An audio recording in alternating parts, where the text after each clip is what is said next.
Good morning बच्चों। ये हमारा चैनल है गुरु ज्ञान with Pathak sir GK and GS classes में आप लोगों का स्वागत है। आज हम आप लोगों को क्लास 10th की हिंदी पढ़ाएंगे और हिंदी में हम आपको गद्यांश पर आधारित जो प्रश्नोत्तर होते हैं उसके बारे में हम आपको पढ़ाएंगे। इसमें देखिएगा कुछ क्वेश्चन जो गद्यांश पे आते हैं, जैसे गद्य में 2 खंड पूछे जाते हैं। एक गद्यांश पूछा जाएगा और दूसरा अथवा करके पूछा जाएगा। अब इसमें देखिएगा निम्नलिखित गद्यांशों के आधार पर उनके साथ दिए गए प्रश्नों के उत्तर लिखिए। इसमें जो क्वेश्चन आएंगे गद्यांश के, वो इसमें दिया हुआ है 6 अंक के आएंगे। कितने अंक के आएंगे? 6 अंक के। उसमें 3 गुणे 2 मतलब 6 अंक के होंगे, जो इस आधार पे दिए जाएंगे। इसमें 3 प्रश्न दिए रहेंगे, जिसमें से आपको 2 प्रश्न करने होंगे। एक प्रश्न जो प्रस्तुत गद्यांश जैसे इसमें पूछ लेता है कि जैसे देखिए इसमें पहला है मित्रता। तो मित्रता पहला लेसन है आप लोगों का गद्यांश पे, उसमें हम पहला आपको पढ़ा रहे हैं। जैसे इसमें लिखा हुआ, हम लोग कच्ची मिट्टी की मूर्ति के समान रहते हैं, जिसे जो जिस रूप का चाहे उस रूप का करें, चाहे राक्षस बनावें चाहे देवता। ऐसे लोगों का साथ करना हमारे लिए बुरा है, जो हमसे अधिक दृढ़ संकल्प के हैं, क्योंकि हमें उनकी एक बात बिना विरोध के मान लेनी पड़ती है। पर ऐसे लोगों का साथ करना और बुरा है, जो हमारी ही बात को ऊपर रखते हैं, क्योंकि ऐसी दशा में ना तो हमारे ऊपर कोई दबाव रहता है और ना हमारे लिए कोई सहारा रहता है। ये मित्रता का पहला है, जो कि बोर्ड परीक्षा में आने की संभावना है और मैं आप लोगों को पढ़ा रहा हूँ। तो इसमें देखिएगा कि अब इसमें क्वेश्चन पूछ लिया गया है। पहला क्वेश्चन पूछा गया, प्रस्तुत गद्यांश का संदर्भ लिखिए अथवा गद्यांश के पाठ और लेखक का नाम लिखिए। गद्यांश का संदर्भ में क्या लिखेंगे? प्रस्तुत गद्यांश हमारी पाठ्य पुस्तक हिंदी में संकलित गद्य खंड में संकलित मित्रता नामक पाठ से लिया गया है। इसके लेखक आचार्य रामचंद्र शुक्ल जी हैं। यह संदर्भ हुआ, चाहे ऐसे लिख दीजिए और चाहे ऐसे ही लिख दीजिए कि यह गद्यांश आचार्य रामचंद्र शुक्ल द्वारा लिखा गया है और यह मित्रता नामक पाठ से लिया गया है। बस ऐसे भी लिख सकते हैं। ये आपको 2 नंबर का मिलेगा। कितने नंबर का होगा ये?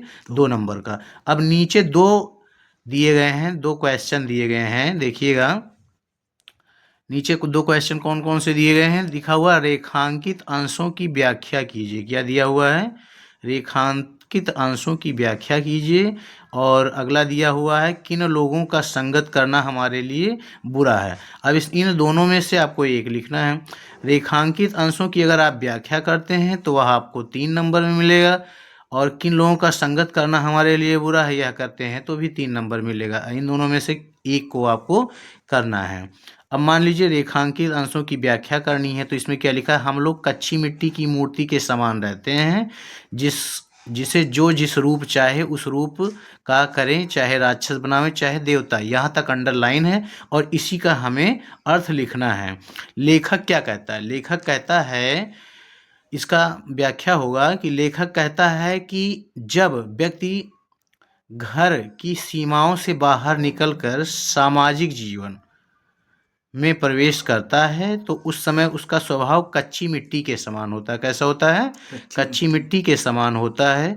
मिट्टी की मूर्ति जब तक आग में नहीं तपाई जाती है तब तक उसे इच्छानुसार दिया जा सकता। कोई भी रूप आप दे सकते हैं, चाहे घड़ा बना लीजिए, चाहे दिया बना लीजिए, चाहे सुराही बना लीजिए, चाहे मिट्टी का कोई बर्तन बना लीजिए, चाहे कोई मूर्ति बना लीजिए, कोई भी आकृति आप दे सकते हैं। लेकिन जब उसे हम आग में पका देते हैं तो वह जिस आकृति में हम पकाते हैं उसी आकृति में रह जाता है।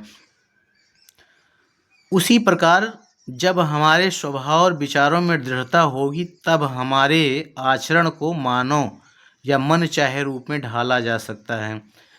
चाहे जिस रूप में हम अपने आप को भी ढाल सकते हैं, उसी मिट्टी के समान।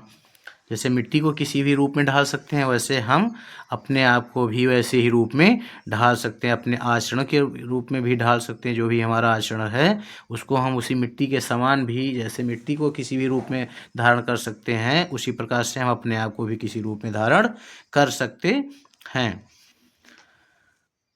यदि उसी समय हम अपनी अच्छी बातों का प्रभाव जो हमें देवता के समान सम्मानीय बना भी सकता है, और इसी बुरी बातों का प्रभाव पड़ सकता है जो हमें आचरणों में राक्षस या नीच या घृणा भी बना सकता है।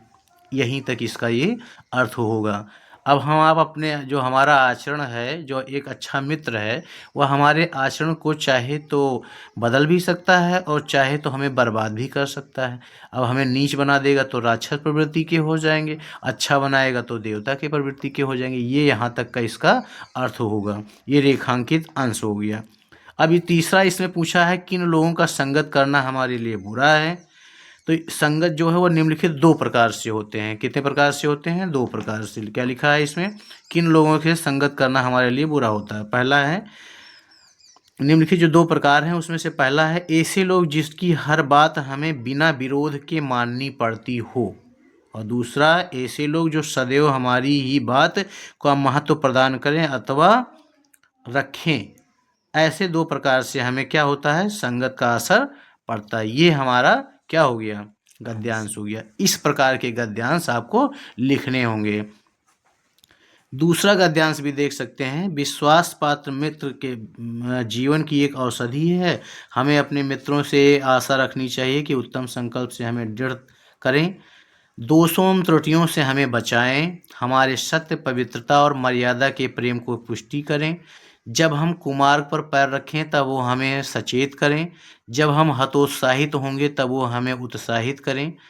सारांश यह है कि हमें उत्तम पूर्वक जीवन निर्वाह करने में हर तरह से सहायता देंगे। कौन? सच्चा मित्र। सच्ची मित्रता में उत्तम से उत्तम वैद्य की निपुणता और परख होनी चाहिए। अच्छी से अच्छी माता का सधैर्य और कोमलता होनी चाहिए। ऐसे ही मित्र करने का प्रयत्न प्रत्येक पुरुष को करना चाहिए, मतलब ऐसे ही मित्र रखना चाहिए। तो इसमें देखिए दो अंडरलाइन किया गया है। इसमें पहला तो पूछेगा, प्रस्तुत गद्यांश के पाठ का लेखक का नाम लिखिए। तो यह जो पाठ है भाई वो किसका है? तो वो है आचार्य रामचंद्र शुक्ल जी का। अब अगर इसमें पूछ लेता है यह किस लेसन से है, तो यह मित्रता नामक पाठ से लिया गया है। किस पाठ से लिया गया है? मित्रता नामक पाठ से लिया गया है। अब इसमें रेखांकित अंश की व्याख्या पूछेगा। तो रेखांकित अंश की व्याख्या में लिखा हुआ है कि विश्वास पात्र मित्र जीवन की एक औषधि है। औषधि माने क्या होता है? दवा। मित्र क्या है? औषध, एक दवा के समान है।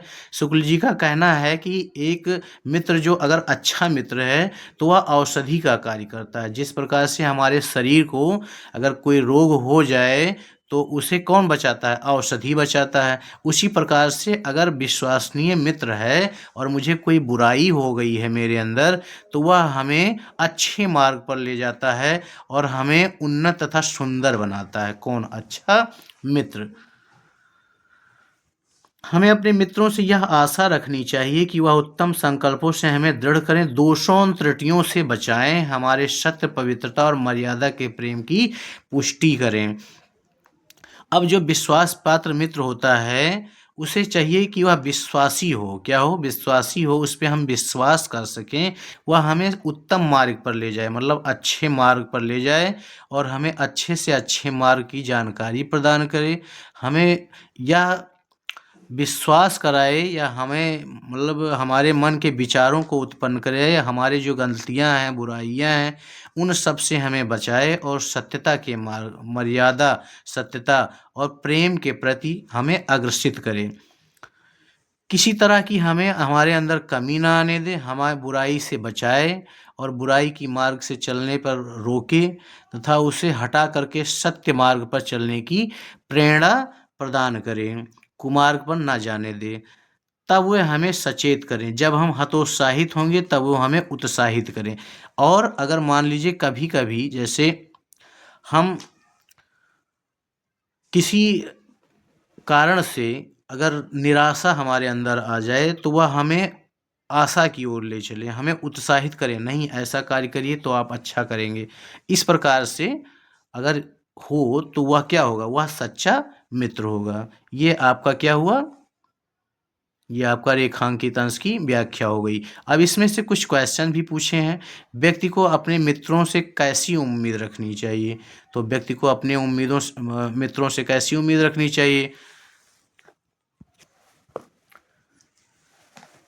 व्यक्ति को अपने मित्रों से यह उम्मीद रखनी चाहिए कि वह उसे उत्तम कार्यों के लिए, अच्छे कार्य के लिए प्रवृत्ति करें, मतलब उसे उत्साहित करें, आगे बढ़ाएं, मन में अच्छे विचारों को उत्पन्न कराएं, बुराइयों और गलतियों से दूर करें तथा उसे सत्य एवं पवित्रता की मर्यादा के प्रेम को विकसित करें। सन्मार्ग मतलब सत्य के मार्ग पर चलने के लिए प्रेरणा देते हैं, निरुत्साहित मतलब उसे निरुत्साहित ना करें, उसे उत्साहित करें। ऐसे मित्र का होना चाहिए। हमें ऐसे मित्र को सच्चा मित्र कह सकते हैं जो हमें उत्तम संकल्प से दृढ़ करे, बुराइयों एवं त्रुटियों से हमें बचाए, हमें सत्य पवित्रता और मर्यादा पूर्व रूपी मानवीय मूल्यों की पुष्टि करे, बुरे मार्ग पर चलने से हमें रोकेगा और सदैव उत्साहित करेगा। इस प्रकार से हम इस क्वेश्चन का आंसर कर सकते हैं।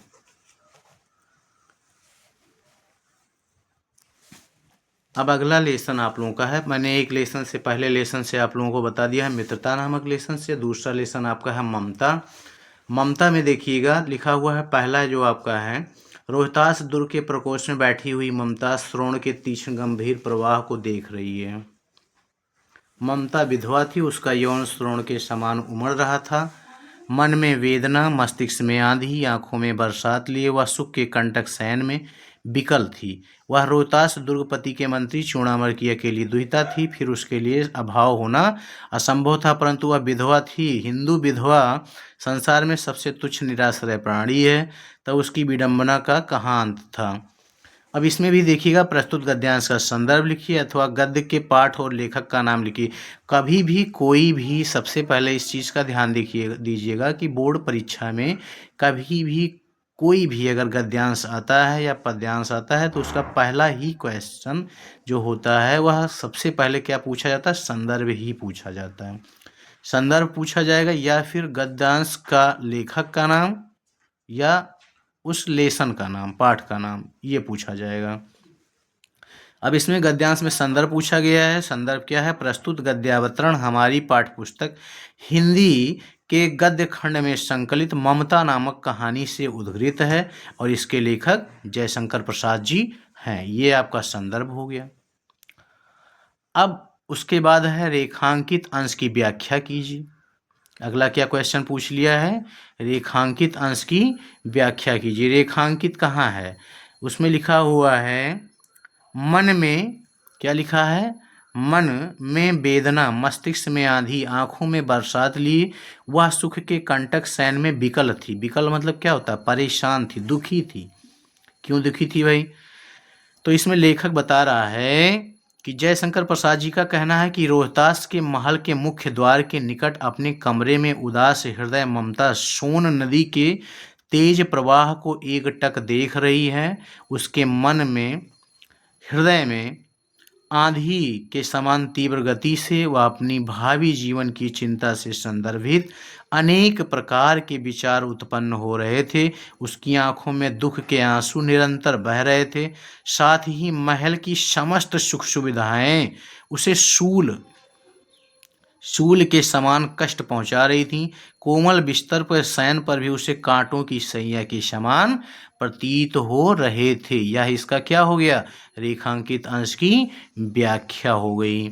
चलिए आगे देखिएगा, प्रस्तुत गद्यावतरण किसके बारे में और क्या कहा गया। अगला क्वेश्चन क्या है, प्रस्तुत गद्यावतरण किसके बारे में और क्या कहा गया। अब इसमें 2-3 क्वेश्चन और भी दिए हैं। हिंदू विधवा के तुच्छ निराश्रय प्राणी क्यों कहा गया है, ये भी आ सकता है।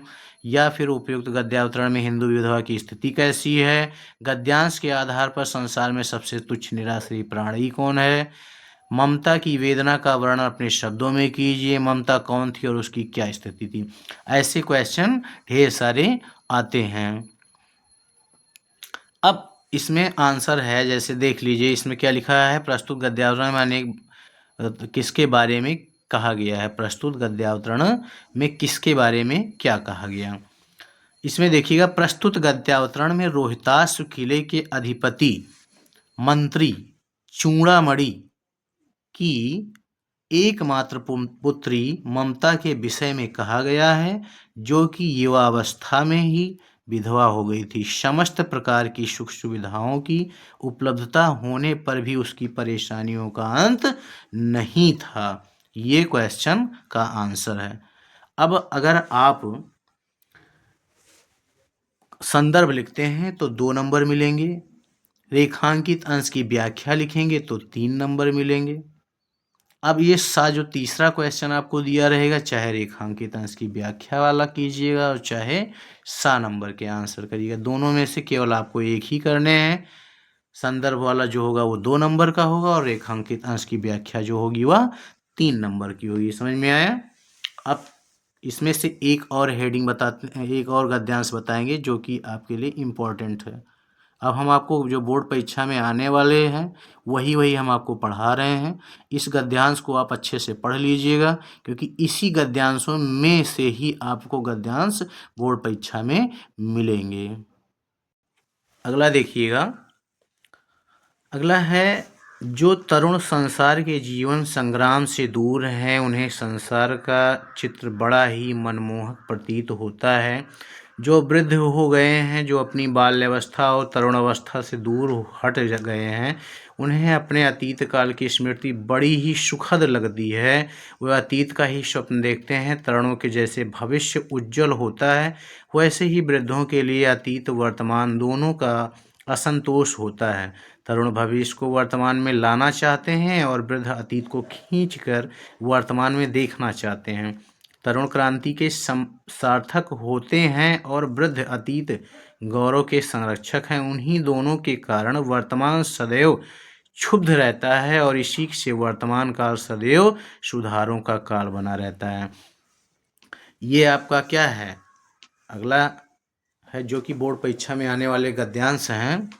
और इस गद्यांश का प्रस्तुत गद्यांश के पाठ और लेखक का नाम लिखिए। इसमें पूछा गया क्वेश्चन, पहला क्वेश्चन क्या है? आ नंबर, प्रस्तुत गद्यांश के पाठ और लेखक का नाम। तो प्रस्तुत गद्यांश जो है वह पाठ कौन सा है? तो इस पाठ का नाम है क्या लिखूं। पाठ का नाम क्या है? क्या लिखूं। प्रस्तुत गद्यांश के पाठ का नाम क्या है? क्या लिखूं।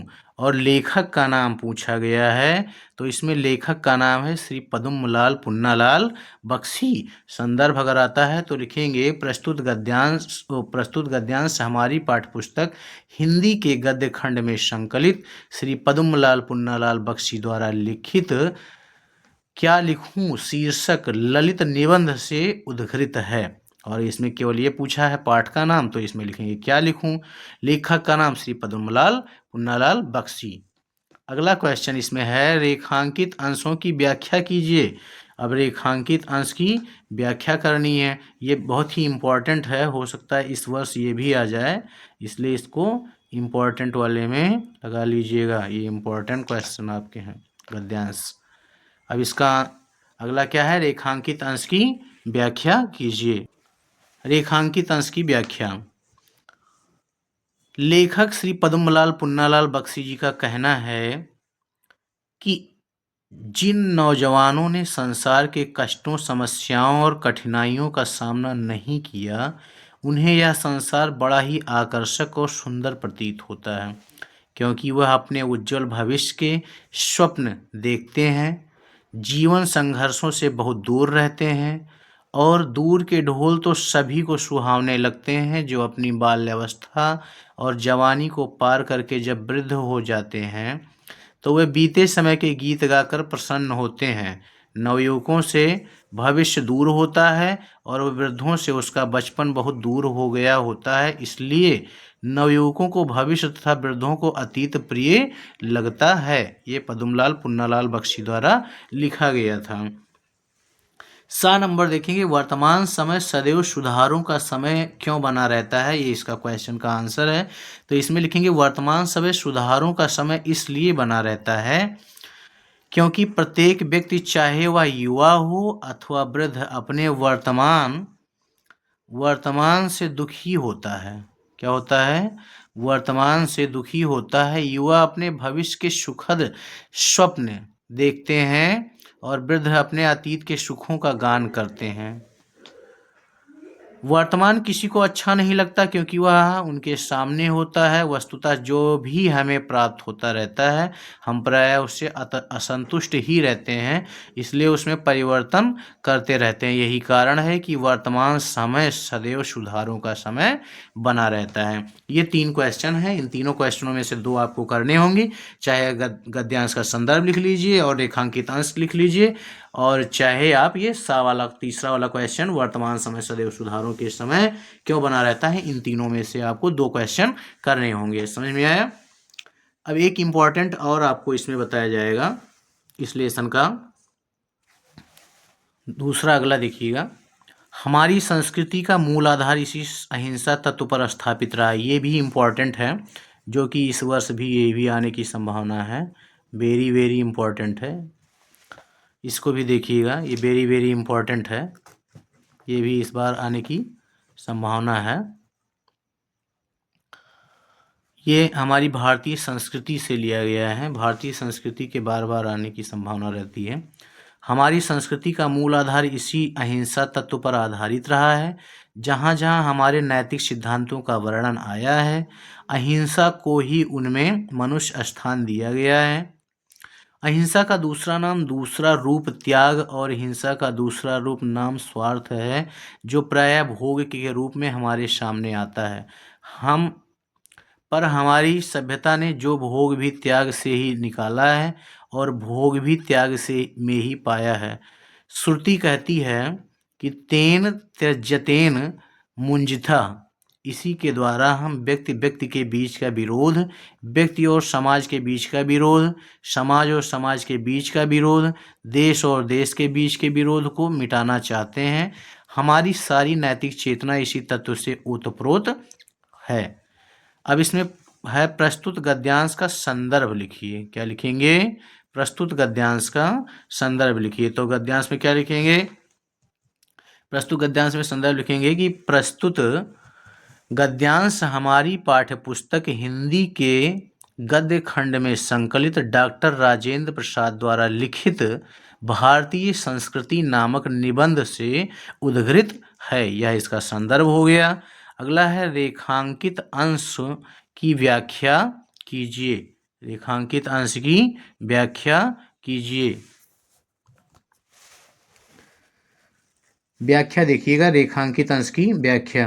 प्रस्तुत गद्यांश में लेखक ने बताया है कि भारतीय संस्कृति में अहिंसा की अवधारणा का विशेष महत्व है। वास्तव में हमारी संस्कृति अहिंसा के मूल तत्व पर ही आधारित है। संस्कृति में नैतिक मान्यताओं का विशेष महत्व होता है। भारतीय संस्कृति में स्वीकृति अधिकांश नैतिक मान्यताएं भी अहिंसा के तत्व पर ही आधारित होती हैं। अहिंसा का दूसरा नाम ही त्याग है। इसी प्रकार हिंसा का दूसरा नाम स्वार्थ है। हिंसा का रूप पदार्थों के भोग के रूप में हमारे सामने आता है। मनुष्य स्वार्थ के कारण जब पदार्थों का अकेले ही उपभोग करता है तभी हिंसा का जन्म होता है। भारतीय संस्कृति में त्याग और भोग का समन्वय है। जब तक हम किसी वस्तु का त्याग नहीं करेंगे तब तक दूसरा उसका भोग नहीं कर सकता। इस प्रकार त्याग से ही भोग की प्राप्ति होती है। इस गद्यांश का ये रेखांकित अंश की व्याख्या हो गई। चलिए अगला गद्यांश अगले लेसन से देखते हैं।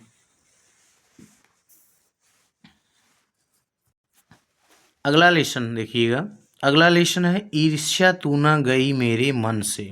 यह लेसन है। इस लेसन का भी ये इम्पोर्टेंट है, इसको ध्यान दीजिएगा, ये इम्पोर्टेंट है। ईर्ष्या तू न गई मेरे मन से। ईर्ष्या का यही अनोखा वरदान है। जिस मनुष्य के हृदय में ईर्ष्या घर बना लेती है वह उन चीज़ों से आनंद नहीं उठाता जो उनके पास मौजूद है, बल्कि उन वस्तुओं से उठाता है जो दूसरों के पास है। वह अपनी तुलना दूसरों के साथ करता है और इस तुलना में अपने पक्ष के सभी अभाव उसके हृदय पर दंश मारते रहते हैं। दंश के इस दाह को भोगना कोई अच्छी बात नहीं है, मगर ईर्ष्यालु मनुष्य करे भी तो क्या करे। आदत से लाचार होकर उसे यह वेदना भोगनी पड़ती है। प्रस्तुत गद्यांश का संदर्भ लिखिए। संदर्भ: प्रस्तुत गद्यांश हमारी पाठ्य पुस्तक हिंदी खंड के संकलित श्री रामधारी सिंह दिनकर द्वारा लिखित ईर्ष्या तू न गई मेरे मन से नामक मनोवैज्ञानिक निबंध से उद्धृत है। यह इस गद्यांश का संदर्भ हो गया। अगला है रेखांकित अंश की व्याख्या कीजिए। अब रेखांकित अंश की व्याख्या करनी है। फिर एक क्वेश्चन उसमें और है कि प्रस्तुत गद्यांश सा नंबर देखिएगा। प्रस्तुत गद्यांश में लेखक ने क्या कहा? प्रस्तुत गद्यांश में लेखक ने क्या कहा? तो पहले देखिए रेखांकित अंश की व्याख्या। रेखांकित अंश की व्याख्या में देखिएगा, प्रस्तुत अंश में लेखक ने बताया है कि ईर्ष्या अपने भक्ति को एक विचित्र प्रकार का वरदान देती है। वह सदैव दुखी रहने का वरदान है। जिस मनुष्य के हृदय में ईर्ष्या उत्पन्न हो जाती है वह अकारण ही कष्ट भोगता है। वह अपने पास विद्यमान अनंत सुख साधनों के उपभोग द्वारा भी आनंद नहीं उठा पाता, क्योंकि वह दूसरों के वस्तुओं को देखकर मन में जलता रहता है। और एक और उसी टॉपिक से है कि लेखक श्री रामधारी सिंह दिनकर जी का कहना है कि जब ईर्ष्यालु मनुष्य यह देखता है कि कोई वस्तु किसी अन्य के पास है लेकिन उसके पास नहीं है, तो उसके मन में पनपी यह अभाव की भावना सदैव से डंक मारती रहती है। लेखक का कहना है कि डंक से उत्पन्न कष्ट को सहन करना उचित नहीं है, लेकिन ईर्ष्यालु मनुष्य कष्ट को सहन करने के अतिरिक्त तो कुछ भी नहीं कर सकता। ये इसका क्या है? रेखांकित अंश की व्याख्या है। एक क्वेश्चन था तो उस क्वेश्चन को भी देख लीजिएगा कि प्रस्तुत गद्यांश में लेखक ने ईर्ष्या से उत्पन्न पीड़ा का वर्णन किया है और कहा है कि ईर्ष्यालु व्यक्ति सदा ही दुखी रहता है। ये सा का आंसर है। इस प्रकार से ये ईर्ष्या तू न गई मेरे मन से नामक पाठ से है। अगला पाठ देखेंगे। अगला लेसन है अजंता। अजंता का भी ये इम्पोर्टेंट गद्यांश है। इसको देखिएगा, पढ़ लीजिएगा, पढ़ा रहे हैं हम, उसको समझ लीजिए आप लोग, क्योंकि यह भी बोर्ड परीक्षा में आने की संभावना है। पहले पहाड़ काट कर उसे खोखला कर दिया गया, फिर उसमें सुंदर भवन बना दिए गए, जहाँ खम्भों का उभरी मूर्तें विहंस उठीं, भीतर ही समूची दीवारें छतें रगड़ कर चिकनी कर ली गईं, और तब उसकी जमीन पर चित्रों की एक दुनिया ही बसा दी गई। पहले पलस्तर लगाकर आचार्यों ने उस पर लहराती रेखाओं से चित्रों की काया सिरज दी। फिर उनके चेले कलावंतों ने उनमें रंग भरकर प्राण फूंक दिए। फिर तो दीवारें उमंग उठीं और पहाड़ पुलकित हो उठे। ये अजंता की है। उपयुक्त गद्यांश का संदर्भ लिखिए। तो प्रस्तुत गद्यावतरण हमारी पाठ्यपुस्तक हिंदी के गद्य खंड में संकलित तथा भारतीय पुरातत्व के महान विद्वान श्री भगवत शरण उपाध्याय द्वारा लिखित अजंता शीर्षक निबंध से उद्धृत है। यह इसका क्या हुआ? यह इसका संदर्भ हुआ। अब इसका अगला क्वेश्चन है रेखांकित अंश की व्याख्या कीजिए। रेखांकित में है भीतर की समूची दीवारें छतें रगड़कर चिकनी कर ली गई, तब उसकी जमीन पर चित्रों की एक दुनिया ही बसा दी गई। ये इसकी अंडरलाइन है। अब इसका क्या है? इसका रेखांकित अंश लिखना है। तो लिखना है प्रस्तुत गद्यांश में लेखक ने कहा है कि गुफा की भीतरी दीवारों और छतों को विविध मतलब विभिन्न प्रकार से रगड़ करके चिकना कर दिया गया। तत्पश्चात उस पर चिकनी पृष्ठभूमि पर चित्रकारों के द्वारा अनेक चित्र बना दिए गए, और जिनको देखकर ऐसा लगता है मानो चित्रों की एक नई दुनिया ही निर्मित हो गई हो। यह इस रेखांकित अंश की व्याख्या हो गई। अब अगला क्या है? अब अगला एक क्वेश्चन इसमें और है, पहाड़ों को जीवांत कैसे बनाया गया? गद्यांश के आधार पर स्पष्ट कीजिए। तो इसमें है, इसका आंसर होगा कि पहाड़ों को काटकर भवन का रूप दिया गया। दीवारों छतों और खंभों की उभरी मूर्तें बिहस उठीं, मतलब कि सजीव निर्मित हो गईं और चित्रों का रंग भरा गया। इस प्रकार पहाड़ों को जीवांत बना दिया गया। क्या बना दिया गया? जीवांत बना दिया गया, मतलब जीवित कर दिया गया। तो ये इसका आंसर हो जाएगा सा का। अब इस लेसन से एक और है जो कि इम्पोर्टेंट है, उसको भी देखिए।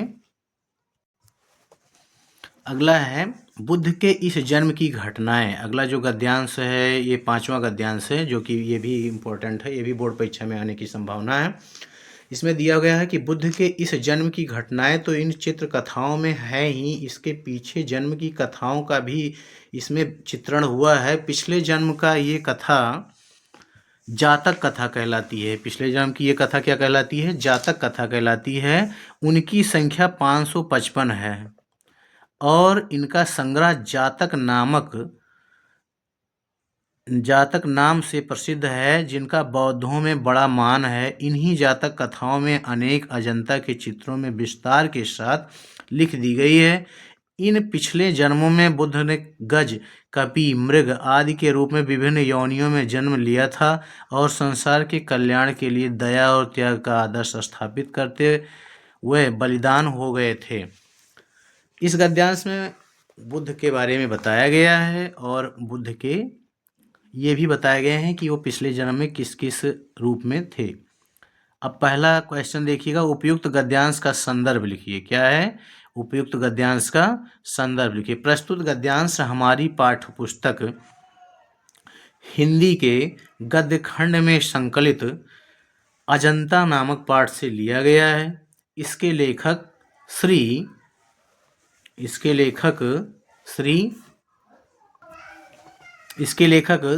भगवत शरण उपाध्याय जी हैं। ये इसका संदर्भ हो गया। अब अगला पूछता है गद्यांश के रेखांकित अंश की व्याख्या कीजिए। रेखांकित अंश की व्याख्या कीजिए। इसमें देखिएगा, प्रस्तुत गद्यांश में लेखक ने अजंता की गुफाओं में चित्रित चित्रों का वर्णन किया है कि किस प्रकार से इसमें चित्र बनाए गए हैं। बुद्ध ने अनेक योनियों में जन्म लिया था। उनमें हाथी, बंदर, हिरण आदि के रूप में अनेक योनियों में जन्म लेकर संसार का कल्याण किया। वो दया और त्याग का आदर्श स्थापित करते हुए बलिदान हो गए थे। अब उसमें सा है, जातक कथाएं किसे कहते हैं? अगला है क्या? जातक कथाएं किसे कहते हैं? जातक कथाएं क्या है? बुद्ध ने अनेक योनियों में जन्म लिया। उनके जन्म लेने की ये कथाएं अजंता की गुफा से चित्रित हैं। पिछले जन्म की ये कथाएं ही जातक कथा कहलाती हैं, इसलिए उसे जातक कथा के रूप में जाना जाता है। तो ये लेसन भी कंप्लीट हुआ और अगला लेसन आप लोगों को पढ़ाएंगे गद्य का जो लास्ट लेसन है। और इसी जितने भी मैंने आप लोगों को पढ़ाया है गद्यांश, उन्हीं गद्यांशों में से ही आपको बोर्ड परीक्षा में देखने को मिलेंगे। अगला जो लेसन है उस लेसन का नाम है पानी में चंदा, चंदा में आदमी।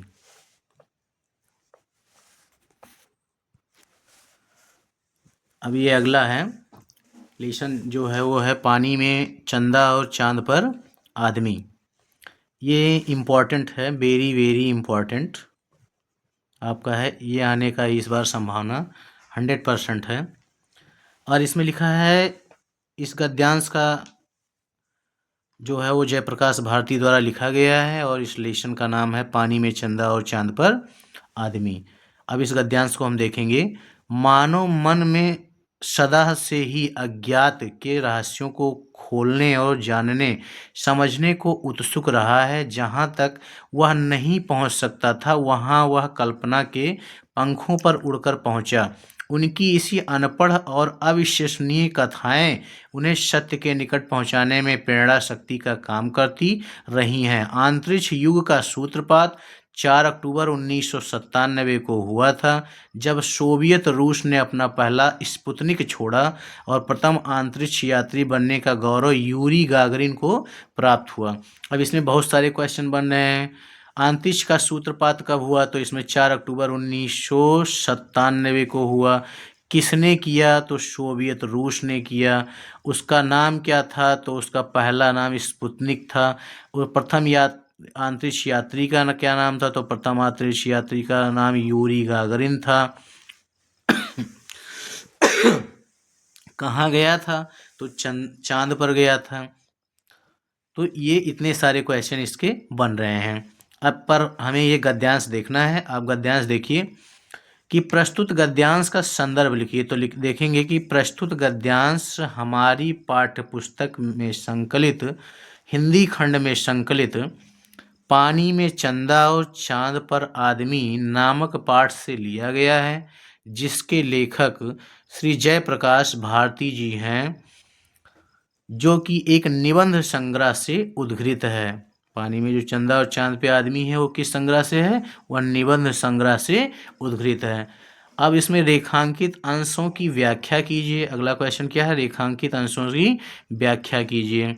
इसमें लिखा है कि लेखक कहता है कि मनुष्य, अब जो ये रेखांकित है इन सब की व्याख्या यहाँ तक करनी है। तो लेखक जी बता रहे हैं कि लेखक कहता है कि मनुष्य का मन प्राचीन काल से ही, मतलब पुराने समय से ही नई नई खोज, बातों को जानने के लिए उत्सुक रहता है। जानना चाहते हैं, हर मनुष्य ही जानना चाहता है कि ये कैसे होगा, ये क्या है, तो उत्सुक रहता है। वह सदा अनजाने रहस्यों को सुलझाकर उन्हें जानने की और समझने की अपनी शक्ति का उपयोग करता रहता है, मतलब जानने की बार बार इच्छा प्रकट करता रहता है। जहाँ तक संभव हुआ है मानव अपनी कल्पना द्वारा उसे जानने की चेष्टा करता रहता है। कल्पना मतलब अपनी सोच के आधार पर सोचता रहता है कि ये क्या होगा, कैसे होगा।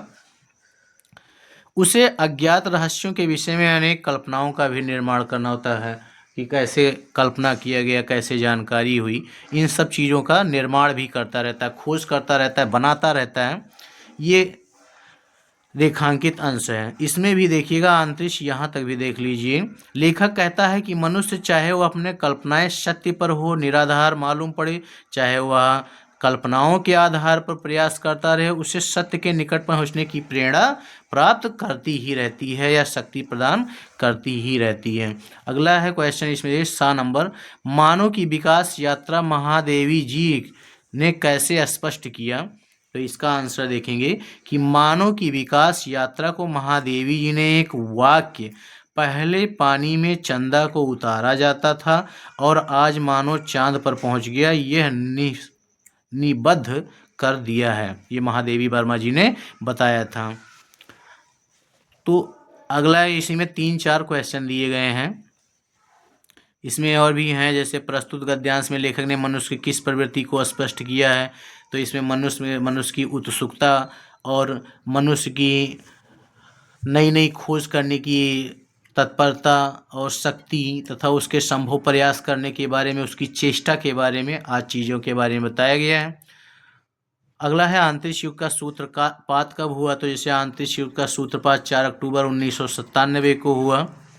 अगला है प्रथम अंतरिक्ष यात्री कौन था? तो प्रथम अंतरिक्ष यात्री यूरी गागरिन था। वो किस देश का रहने वाला था? तो सोवियत रूस का रहने वाला था। ऐसे बहुत सारे क्वेश्चन इसमें से बन रहे हैं। इस प्रकार से ये वेरी वेरी इंपॉर्टेंट है और इस चीज़ को इस गद्यांश को आप बड़े ध्यान से देखिएगा।